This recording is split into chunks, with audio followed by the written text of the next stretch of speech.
And good evening, professional wrestling fans. It's your good friend in the mainstream media, welcoming you once again to another heart-stopping edition of the Midweek War. And joining me tonight, we've got some spectacular guests. First, let's welcome the voice of Inspire Pro Wrestling from somewhere in Texas. It's Eamon Payton. Hello, Eamon. I missed you guys. I haven't been on forever. But no, I'm excited to talk about midweek wrestling. I'm finally happy that I got to catch up on midweek wrestling. So yeah, it should be an exciting time. And also from the state of Texas, we have Antonio Garza. What's up, Garza? Heel Garza. I'm from the other corner of Texas. I'm doing fantastic. Ready to talk about NXT. They both live in Texas. They're practically neighbors. I'm holding it up for the entire Northeast right here. I'm your pal in the mainstream media, reminding you to do us all a big favor. Go find the Midweek War. You found us here. Take the next step. Go subscribe. Lock us down on iTunes or Stitcher or Spreaker or wherever you get fine podcasts are sold. Rate, review, subscribe, do all that good stuff. Or go to WrestlingMayhemShow.com and get yourself all hooked up. We are here to talk about NXT, and as we like to do, we're going to start by asking both of you boys to give me one word for this week's episode of NXT. Why don't you go first, Eamon? Oh, boy. One word for this week's NXT would probably be revolution, since that seems to be the word coming off of this past Monday leading into this week's NXT. So, yeah. Solid. Garza? My one word for this week is Gable. and all words that rhyme with it. Yes, Gable. Why don't you give us something, your good thing for this week, Garza? My one good thing is going to be actually the experiment called Jordan and Gable, because it was a success. After trying to tag team with so many French people, Jason Jordan finally found someone who does not only have matching attires, can also catch his guys and connect him into a German suplex and pin them. So I'm really, really looking forward to this team. Yeah, I was personally very impressed by Chad Gable. I thought he did a great job of. I mean, his mat wrestling's great, but also him selling his character, I think, was really good. He had great facial expressions. Jordan did well as well, so I'm excited for this, and the crowd seemed into it, which was cool. Now, was this Gable's first televised match, period, or has he been like sneaking on doing some enhancement work? To my knowledge, this is his first televised match. He has worked like house shows and stuff like that, obviously for NXT. And the crowd, they chanted his name. They kind of knew who he was sort of beforehand. I think that's because the diehard sort of NXT fans that are following like the lower level guys, like kind of knew who he was. So yeah, but for a first impression, first debut, he was really good. And Tonio mentioned it. I really love their finisher. That was one thing that was like, holy crap! Like I didn't see it coming. It was really cool. I'm not sure if that's going to be a finisher that they can apply to everyone. Mm-hmm.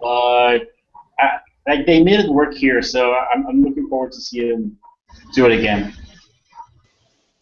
All right, well, enough of this nice stuff. Let's get on to something bad about this week's NXT. Do I get a good? Oh, did you do a good? I'm sorry, I'm jumping. I just agreed with you. I was just thinking. I was in my brain. I was catching myself at the moment that you were catching me. So yeah, give me a good thing, Eamon.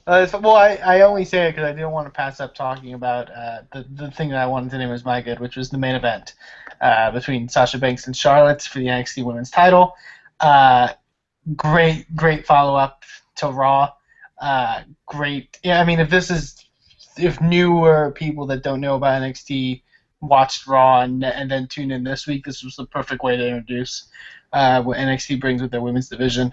Really fun match. Sasha Banks is always amazing, but I think Charlotte got to show again what she's capable of. I mean, she's always been good, but like to remind people how great she is, like I think was really shown here. If you haven't seen this match, definitely seek it out.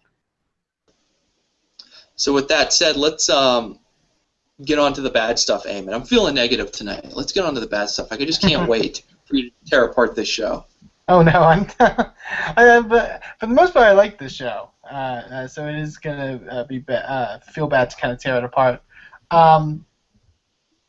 My bad for this week is kind of surprising, so stay with me. But the Samoa Joe match, out of the three, they had a lot of the matches besides the main event were a lot of kind of jobber squash kind of things. But this was probably it wasn't bad, but it wasn't the greatest of the three. I thought that, and coming from it's Samoa Joe's the one in the match, so it's kind of weird to say, but no, it was good. It was your average Joe match, I think that was kind of the problem with it. It was just kind of like, oh, this is all the stuff Joe does. So I mean, is the honeymoon over with Samoa Joe and NXT? No. I definitely think. I mean, Joe's great and all, but it's just he was wrestling. It was very much like here are his moves, one after the other kind of thing. I mean, for a jobber squash, that's kind of what you do, but I don't know. I just feel like hopefully they find something for Joe. You know what I mean? Like it feels like they kind of have him, but they don't know what to do with him. Yeah, I get where you're going with that. Garza, what do you got for your bad thing this week? My bad thing for this week is so since we're talking about how awesome the finisher for Jordan and Gable is, my bad is the same thing but for the BAMF team. Really? Yeah, their finisher is a botch waiting to happen. I just feel it. Are you talking about the actual finisher or what they used at the end of the match? The Sparkle Splash where they're carrying Alexa on their hands. I thought that looked badass. I'm sorry. It looked badass, but I just feel it's a botch waiting to happen. Like even here, you could she kind of made an audible that don't drop me, dumbasses. So, I mean, it's not bad. I just feel that it's they really need to super get it down to the line because it feels botchy eventually. I can see that. I will say though that Alexa Bliss is on another level right now as far as her new heel role. I've been really enjoying it. Yeah, that's been one of the best things right now in NXT is that flip. She's definitely flipped the switch. Garza, what do you got for something to change from NXT this week? My change goes back to Eamon's bad. The Samoa Joe match, it wasn't a bad match, but it was just completely unnecessary, especially because he didn't even touch on any of his feuds. So I would have just canceled that match and gave half of that time to the main event, and the other half of the time to, I don't know, Jordan and Gable or more Sami Zayn promo. I don't know, whatever. Mm-hmm. But yeah, I completely thought that was an unnecessary match. Yeah, I agree. I don't think the Joe match was really necessary. It was just kind of there. But yeah, I can definitely agree with that. My change for this week. I don't know if there's a specific change that I would have. I guess maybe going to Tony is specifically give Jordan and Gable just a bit more time. I think they did well, obviously. I mean, the crowd was behind them, but I would have loved to see a slightly longer match. Just because I don't know. I feel like sometimes NXT suffers in the case that they have a lot of matches and a lot of them are pretty short. So, but yeah, that would be my change. So, what else should we mention here that happened on the big show this week? We didn't really get a chance to mention it, but there's Baron Corbin development. I actually liked it. Yeah, it was pretty good. He hates the internet. I kind of like that. Who, me? Just he hates us guys. Us? He was very blunt. They kind of and they flashed images of Sami Zayn and Kevin Owens and Finn Balor and even Tyler Breeze and Solomon Crow and stuff like that.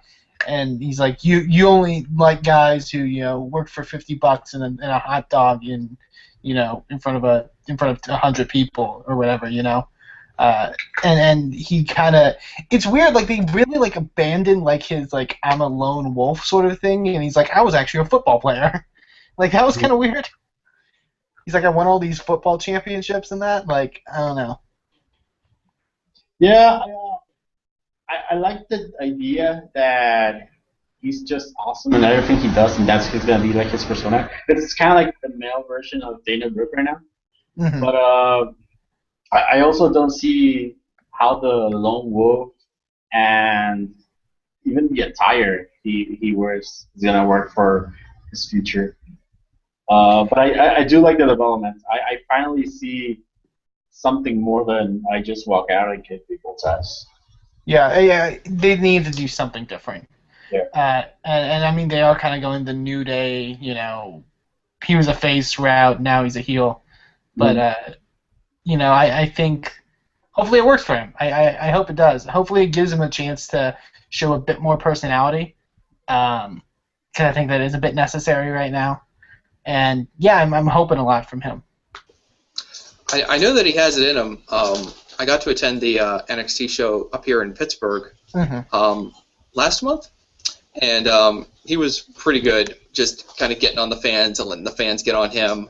And he was actually like right in someone's face, like right at ringside, and like just jawing with them, which was pretty awesome.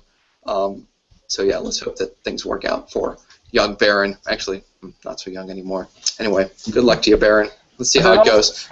It also was a night of new starts for another NXT roster member, a newer one, who announced that she would be making her debut next week. Oh yeah, Miss Eva Marie. It's so weird that I found her promo to get better as it went on. It did, yeah. She wants everyone to bring their signs and their little horns, whatever that means. But no, what the hell? Yeah, apparently you can bring air horns. I don't know. I don't know what she was getting at. But, yeah. Could be vuvuzelas or something. Apparently. But, yeah, they're going the Baron Corbin route with her, too, I guess, with, I know you hate me, whatever kind of thing. I'm interested to see.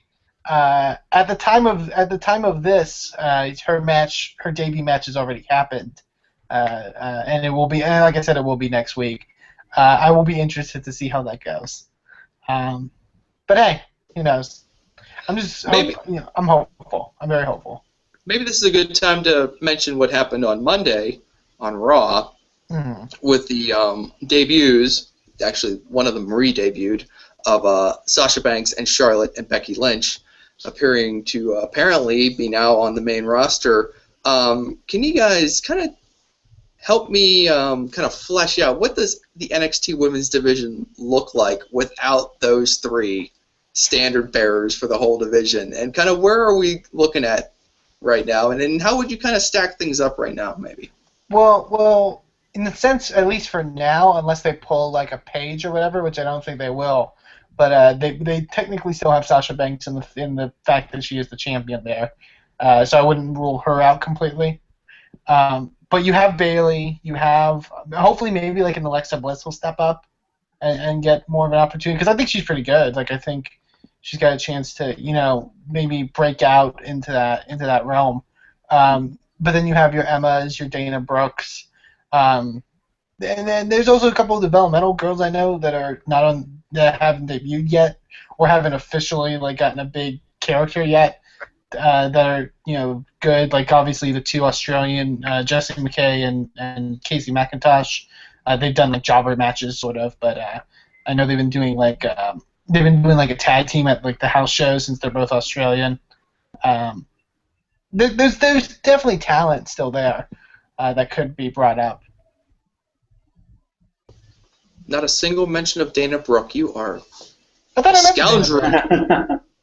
I thought I brought her up. That wasn't intentional then. I apologize. Of course not. Let's try to rank. We like to rank the shows of the midweek, 1 through 4. So let me ask both you guys, where do you rank NXT among the 4 shows of the midweek this week? For me, I rank it number 2 out of 4. If we're considering it on an upward scale, this was a really good episode of NXT. Great introduction to some characters and some good character development on this show. Like I said, the main event's great. Definitely something to check out. And like even the jobber matches were good. Like they were interesting for the most part. Like they, obviously minus the Joe one that I mentioned, but I really enjoyed it. I think this is a good time to get into NXT, especially with Takeover coming up not too far away. I agree. An excellent time to get into NXT. Garza, where are you at? I'm actually going to give NXT this week number 4. Oh, wow. Yeah. We have 3 squash matches, and the only great, fantastic match, it's a match that we've already seen several times. So, I mean, it's not that NXT was bad. I just think that I think some of the other shows were like at the same level as NXT, but NXT kind of with the squashes like kind of brought me down. So I'm gonna give it. Wow, you ranked it above Impact Wrestling or below Impact Wrestling. I always do that. They don't call him Heel Garza for nothing, everybody. Yeah. We'll get to that episode, but oh my God. That's going to be fun to talk about. That's right, because we do bring you every week 4 Midweek War podcasts, so you can split them up and consume them however you deem necessary. It's like a Kit Kat bar of Wednesday Night Wrestling for your ear holes. It's perfect. So, before we go, Garza, let everybody know where they can check out your stuff. You can find me at DW Revolution in the Twitters, and you can find me at dwrestlingrevolution.com. And Eamon, where can folks stumble upon your wonderful self? They can stumble upon me on Twitter at Eamon2Please. That's EAMON, the number 2, and the word please, and it is a pun. And also for my commentary work, you can find me at InspireProWrestling.com. Top notch, folks, all the way. Check me out on Twitter at MainstreamMatt.